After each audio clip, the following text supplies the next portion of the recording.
Okay, we're going to be talking about Chapter 7 out of your book, Pipe Welding Procedures. Chapter 7 is about intermediate and cover passes. What are you going to do after you get the root pass in? Well, I'm going to read from your text first of all. The very first page, it reads, second sentence reads, the multi-layer weld is more ductile and free from defects than a large single-layer weld. Most of the welds you're going to have to do are going to be multi-layer welds. Since a large weld bead cools more slowly than a small bead, excessive grain growth occurs, and that causes a decrease in the ductility of the weld. It says, in the case of a weld consisting of normal-sized beads, the ductility is improved because of the heat-treating effect of each succeeding bead upon the others. So actually, you're going to have a lot better weld, more ductile weld, if you use multiple passes. And of course, in pipe welding, we're teaching to put the root pass in, then your filler passes in, and then your cap passes. Dropping down to the heading that says the multiple layers.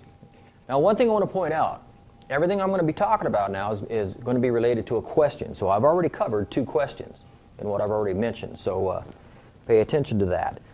Multiple layers. Well, there's going to be a question on multiple layers. And it says the first layer, or bead, in a multiple layer butt joint is the root bead. This is followed by one or more intermediate layers, also called filler layers. The final layer is called the cover pass. So you're going to want to remember that. Dropping down to the bottom of the page, it says each bead must be firmly fused to the metal with which it is in contact. Whether it is another bead or the base metal at the walls of the joint, in effect, the entire weld should be a solid body of metal, free from voids and other defects. If you think about what is a defect? The American Welding Society describes defects as discontinuities. It is a discontinuation or an interruption in the solid metal of the weld. So if you've got a single V groove, like so, whether it's plate or pipe or whatever, you're joining solid steel to solid steel with your weld. Your root pass, your multi-passes, your cap, and if you have any voids in there, they're discontinuation or discontinuities. And so you don't want discontinuities. If a discontinuity exceeds acceptable limits, it becomes a defect. So what your text is telling you here is to make sure you tie in to all the surfaces. When you get that root pass in there, make sure you tie into both plates. When you put your next filler pass in there, make sure you tie into the shoulder of the bevel there. Make sure you tie into the root bead. If you put this next one in, make sure you're going to tie into the shoulder of the bevel there. Make sure you tie into the root bead. Make sure you tie into that first filler bead you put in. Always, always, always tell yourself, tie into all the surfaces. If you don't, you're going to trap slag, or even worse, you could have lack of fusion, to where the bead that you're depositing simply lays on it instead of fusing into it. Turning the page, the intermediate beads should fill the joint and be flush with the outside surfaces of the pipes. This is a very important condition prior to welding the cover pass. It is very difficult to weld a good cover pass unless the metal over which it is welded is flush with the outer surfaces of the pipe. The cover pass should be slightly crowned, and the sides should blend smoothly into each pipe without undercut. So, let me draw you a picture of a vertical weld here. Well, let me take you back to weld 1840, which was our plate welding. And you've got your bevel, and you've got your other bevel, and this is your root opening here, and we're going to weld this thing up. Okay. We want that to be flat. If you're looking at it edge on, like so, got your root bead in, and we've welded it, and the surface of that should be flat and nearly flush with the top of the weld, top of the parent metal. Your book says flush. I prefer it to be just slightly below it. If you're just slightly below it, then you're going to preserve these upper lines. If you preserve these upper lines, it's going to give you something to follow when you go to cap it. If it's almost flush and you've left those lines, now when you put that cap pass on, you're going to do what the book says, and that is fill it completely and blend in smoothly to the sides. Whether it's plate or pipe, this is going to be the result. If, however, while you're filling this up and you overfill it, then you're going to be burning up that straight edge. You've got nothing to follow. You're going to be overfull when you put the cap on. You've got to remember that the welding code says that that cap can only be 1/8 of an inch high. If you overfill it before you cap it, you're going to be more than 1/8 of an inch high, and that would be a defect. And that weld is not going to get any stronger if you keep piling metal up on there. That doesn't make it stronger. All that does is increase the heat affected zone and put more stress in the weld. So you want to keep it down to 1/8 of an inch high or less, and make it blend in smoothly without undercut. If you have undercut, what is undercut? It's a stress riser. It creates a notch right here along the toe of the weld where any vibratory stress is passing through that weld. It's just like an ocean wave breaking on a brick wall or on a break wall, and it's going to constantly just going to pound on those stress risers until it breaks the weld. So you want to make sure you don't have any undercut and blend it in smoothly. Page 83 says the root bead should be prepared by grinding out all of the undercuts, rough spots, and humps to avoid the risk of having an invisible defect after the second pass is finished. Visible defects can be corrected, but this is costly. Under ordinary circumstances, root bead grinding can be somewhat overemphasized by removing an unnecessary amount of weld. Metal should also be avoided.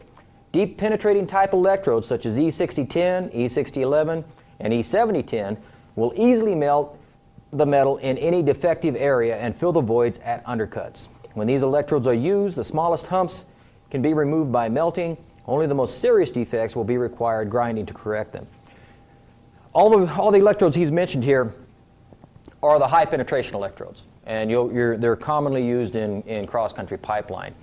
I've probably worked with all of you individually at some time in the past and shown you how to properly grind it out. As he says, you can grind too much, especially when you're grinding on that root bead. Let me fix my picture up here. So when you do this, and you've got your root in there, watch for undercut right in here.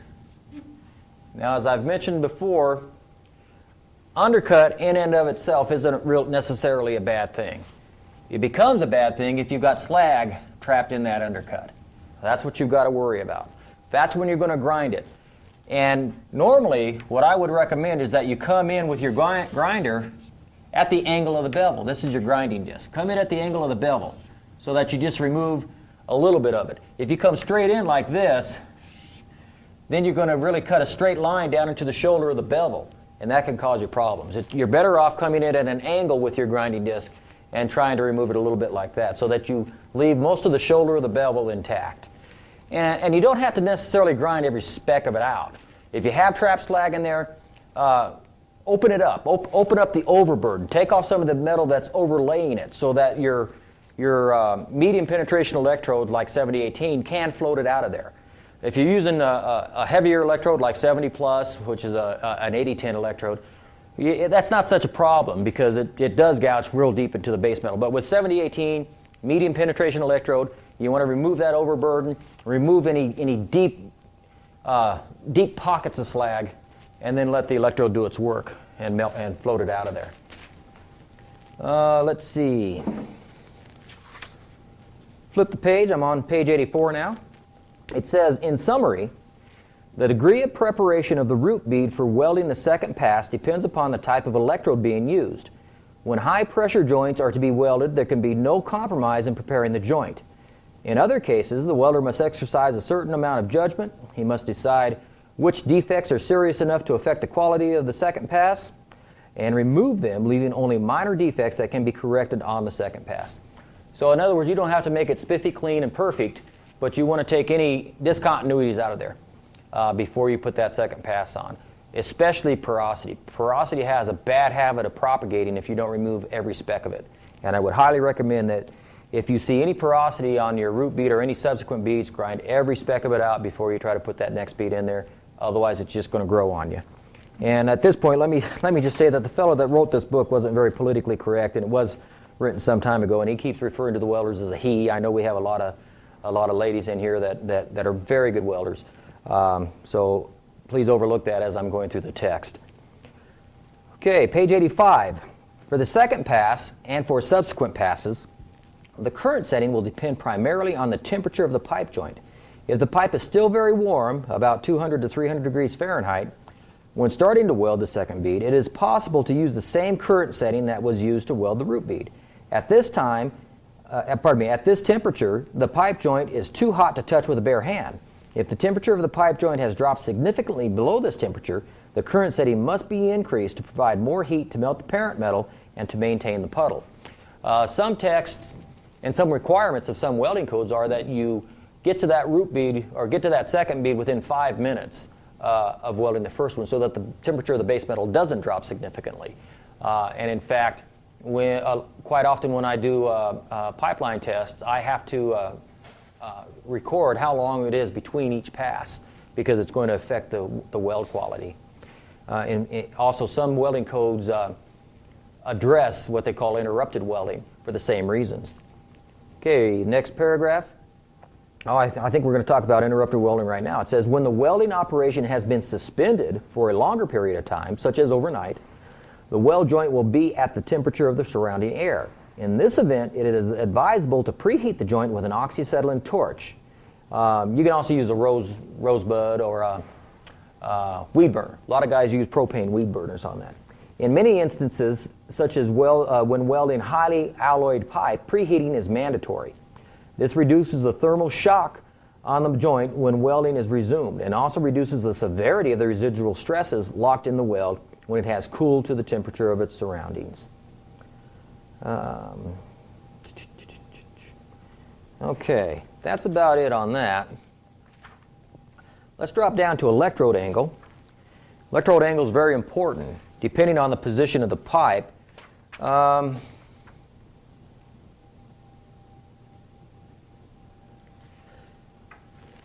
Look at figure 7.4 on page 86. It says correct and incorrect electrode angles for welding intermediate and cover passes. A represents a correct electrode angle for the 6 to 9 o'clock positions.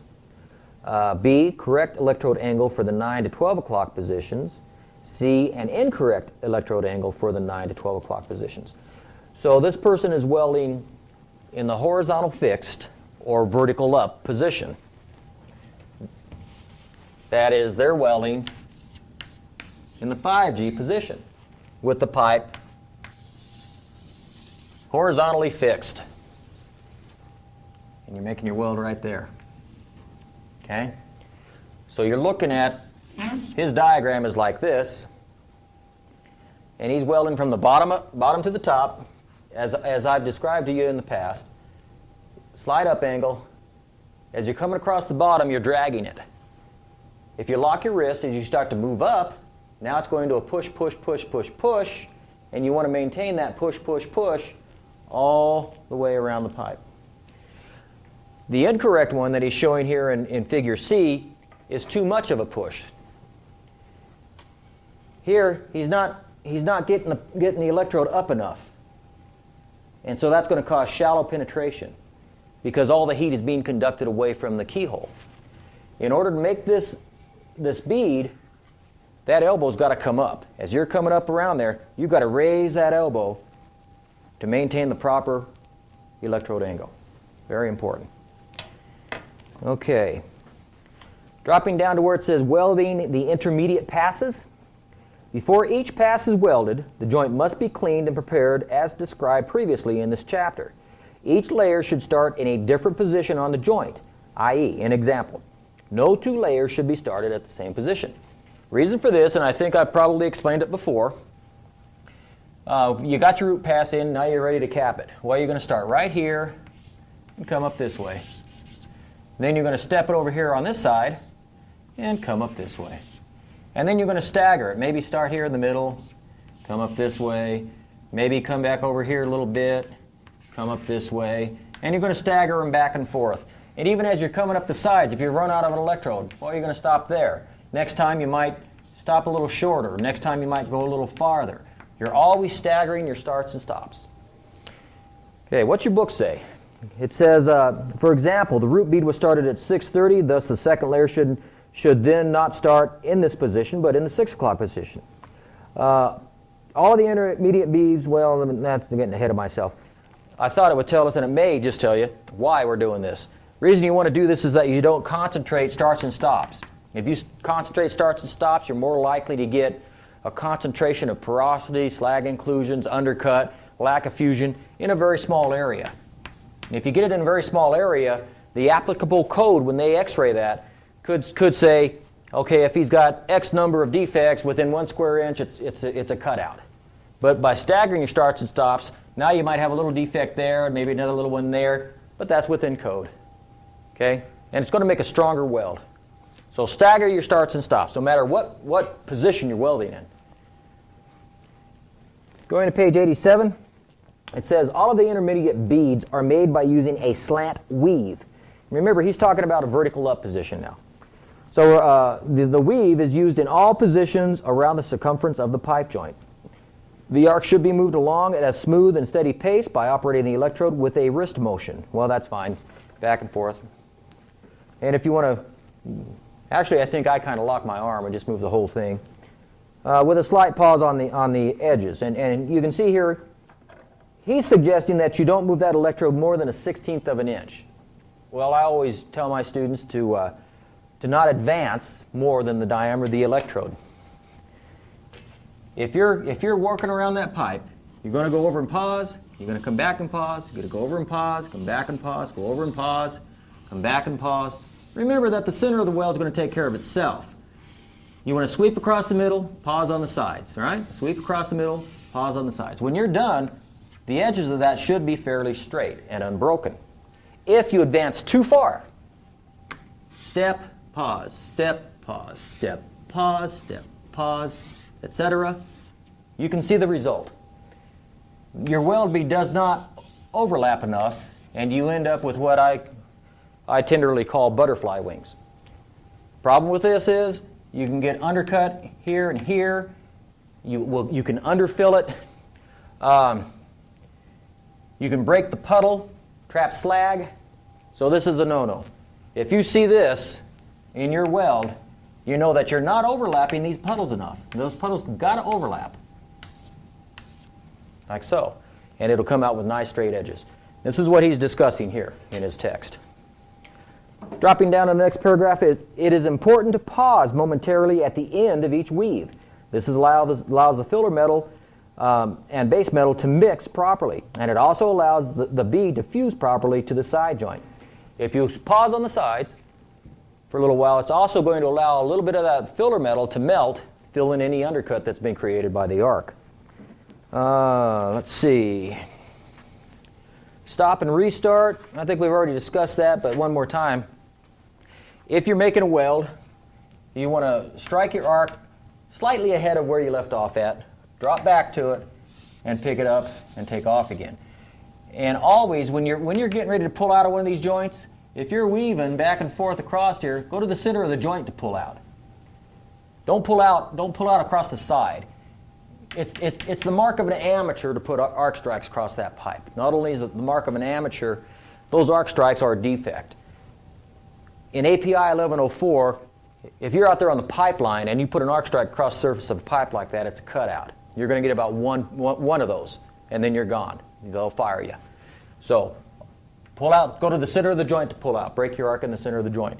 When you start in the center of the joint, and then drop back to where you need to pick it up. Let's see. Tie-ins. I think we've already discussed tie-ins in previous chapters. The cover pass. The cover pass is the final pass or bead to complete the weld. It must have a smooth and uniform appearance as shown in Figure 711. It should have a slight crown. When the pipes are in the 5G position as shown in the lower pipe in Figure 711, a single bead is used to make the final cover pass. Since this is difficult to do, however, when the pipe is in the 2G position as shown by the upper pipe, The cover pass usually will require 3 separate beads to be made. And that's not written in stone. It does have, you have to do stringer beads, as he's suggesting. When you're welding in the 2G position, it's got to be stringer beads, no doubt about that. But sometimes you can do it with 2 beads. Sometimes it'll take 4 beads. That falls on the welder to make that decision. So what he's written here in this book isn't necessarily written in stone. Use your own judgment as to how many it's going to take. Welding in the 2G position will be treated later in Chapter 8. This chapter will treat welding the cover pass in the 5G position. So we're still welding in the 5G position. Welding the last intermediate layer or layers is a preparation for welding the cover pass. It is important that they be welded flush with the surface of the pipes. Again, I like to stay just shy of flush so that you can leave the upper edges of that bevel to be your guide when you go to cap it. Undercut and poor edge fusion should be avoided. If they occur, they should be removed and the damaged areas re-welded before welding the cover pass. So you want to make sure everything's nice and smooth. Don't have any discontinuities that you can see with your eyeball. If you do, fix them. It says, if low hydrogen electrodes are used, any humps on the surfaces of the beads over which the weld is to be made must be removed. Normally the cover bead should overlap the edges of the bevel for approximately 1/16 of an inch. And I agree totally with him here. When you're welding your cover pass, whether it's plate or pipe, you don't want to go, you don't want to go any wider than you have to. Just wide enough to tie into the parent metal. You don't want to weld way out like that. In fact, this can be considered a defect. You got to remember, the wider you're going, the more stress you're putting into the weld.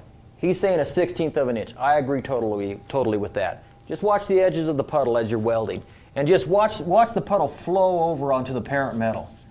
Just flow it over about 1/16 of an inch and quit. That's all the farther you got to go. You don't ever want to over weld. You're not doing it any good. You're just putting more stress into the weld. Okay. Next page, first paragraph, it says, when making the weave, the welder should watch the edges of the underlying bead. They serve as a guide in order to maintain a uniform width and cover bead around the entire pipe. At the end of each weave, the electrode should pause to prevent undercut and to obtain good fusion along the edge. So he's saying, well, if you flush it out completely, watch the bead underneath. I'm saying leave it a little bit less than flush so you don't overweld and get too large a cap, and you can watch the edges of that bevel.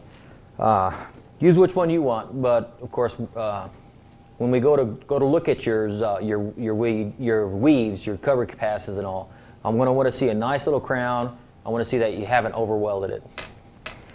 Okay, dropping down, it says difficulties can be encountered in welding the cover pass for the following reasons. 1, the pipe is too hot. 2, the joint was not cleaned properly prior to welding. 3, the intermediate beads have not filled the joint completely. 4, there is undercut and poor edge fusion of the previous bead. Your text here will go on and describe each of those in more detail, but pay attention to those 4 things because I believe there's a question on your test regarding them. Dropping down to low hydrogen electrodes. As already explained, low-high electrodes are not a deep penetrating type of electrode, and for this reason the surface over which they weld must be smooth. If you'll turn the page, it says the electrode coating must be kept dry and electrodes with a chipped coating should not be used. I also would recommend that you do not restart a 7018 electrode. Usually if you have to break the arc on a 7018, you're going to have a little scab of slag over top the tip of the electrode. And it's just little brown slag, you'll see it on the electrode, and you got to break that off. Well, almost inevitably, if you try to restart one of these things, you're going to get porosity. So if you're doing any kind of work that's going to be critical, don't reuse an electrode. Throw it away. They're cheap. Get yourself another one and stay with the fresh one. Also, if you're doing code work, make sure that those electrodes have been properly stored. Remember that 7018 cannot be exposed to the air for more than 4 hours without being in a rod oven. Otherwise, it's a violation of code. Some people, and I myself, will even give you 6 hours on some of that stuff because especially here in Wyoming, it's kind of dry and there's not as much humidity in the air, but typically it's 4 hours, and inspectors can hold you to that. Let's see, wet joints must be preheated with an oxyacetylene torch. Welding should never be done in the rain when using low hydrogen electrodes. If the welding area becomes wet, the electric arc will break down the water, forming hydrogen, which will enter the weld metal with very harmful effects. Underbead cracking and porosity are those very harmful effects. Shielded metal arc welding, the electrode. Okay, well, we've discussed shielded metal arc electrodes quite a bit already. But let's go over to those numbered items on page 95. It says the electrode coatings have many functions, including, and guess what, there'll be a question on this, maintaining a stable arc, controlling depth of penetration, adding bulk to the weld deposit, increasing the ionization potential and stabilizing the arc, depositing welds with a uniform ripple, production suitability, durability and storage, slag that is easily removed. So those are some of the functions of electrode coatings. Turning the page, the E60 tin electrode has a thin layer of flux coating that barely covers the entire weld. This thin layer offers a higher viscosity than the heavy covering of other electrodes. It thus makes the E60 tin electrode most suitable for depositing root beads on pipe without dripping either inside or outside once the root bead technique is adapted. The E60 tin electrode does have limits where it can be applied as follows, and imagine that there could be a question on this. 1, it is effectively used for deposited root beads on carbon steel, uphill and downhill welding. 2, it is limited to welding on low alloy steels because of its low content in alloying elements. However, it is sometimes used for depositing the root bead, which is then filled and capped with a low hydrogen electrode E7018. 3, welding thin wall and low to medium carbon steel pipe with E60 tin is acceptable, but if the wall thickness exceeds half an inch, only the root bead is deposited with E60 tin, with filling and capping by E7018. E60 tin is considered a high cellulose electrode. Cellulose, more like, you can think of that as like wood pulp. It's a high cellulose coating. Therefore, it generates a high level of hydrogen not acceptable for welding high carbon and medium alloy steels. As a last resort, the E60 tin electrode can be used for depositing a root bead on high carbon steel, but without any preheating and maintaining interpass temperatures. And finally, number 6, it says, because 60 tin is considered a high cellulose electrode, the final gaseous product from the volatilization and combustion of the cellulose results in a covering of carbon monoxide, water vapor, and hydrogen.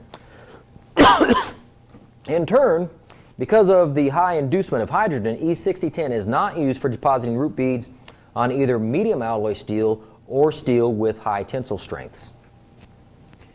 Okay. Dropping down to the bottom of the page, it says, pickup, also known as dilution, can become a factor. Pickup relates to the welding of an alloy steel with a filler metal of a lower alloy content than the base metal content. In a multiple layer weld, the first pass, well, let me back up a second. I'm probably confusing you. Let's say, what they're talking about, let me use stainless steel as an example.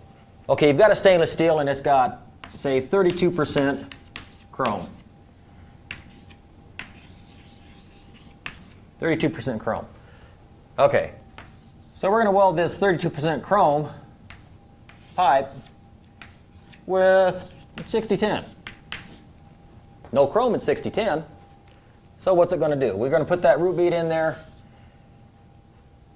The heat of that welding is going to suck chrome out of that. It's going to suck that chrome out of that pipe into the weld metal that we just deposited. And so it's going to reduce the amount of corrosion resistance of that stainless steel pipe. That's what they're talking about, dilution. It's absorbing some of that alloying element that's in that pipe into the weld bead, and it's robbing it away from the base metal. That's what they're talking about when they say dilution. So, well, they're also calling it pickup. So it says pickup relates to the welding of an alloy steel with a filler metal of a lower alloy content than the base metal content. In a multi-layer weld, the first pass naturally picks up the greater amount of the alloying element from the base metal.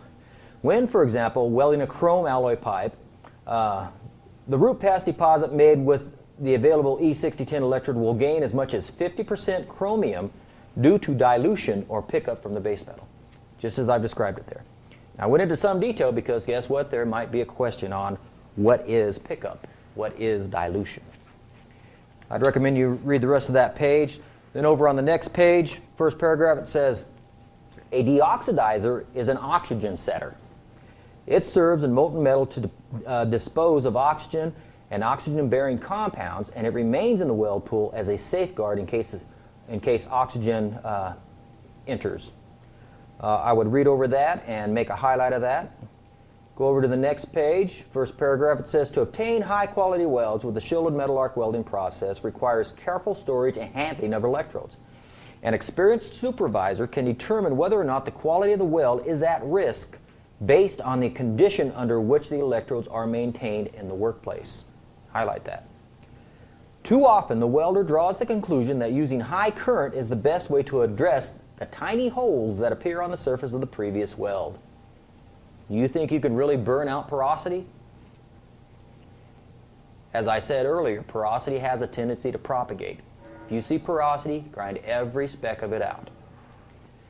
Yet, when the surface is removed by using a grinder, the holes are in fact larger in diameter. Gosh, imagine that. Therefore, high current is not a remedy for such a defect. Highlight all of that. And that, ladies and gentlemen, is the end of Chapter 7. In summary, just make sure you keep everything clean, use the correct rod angle, use the correct amperage, fill the joint to almost flush. I like to leave those bevels. When you put a cap on, don't let that cap be more than 1/8 of an inch high. And when you're tying in to the surface on your cap pass, only tie in about 1/16 of an inch. If you have any questions, see me in the lab. Thank you.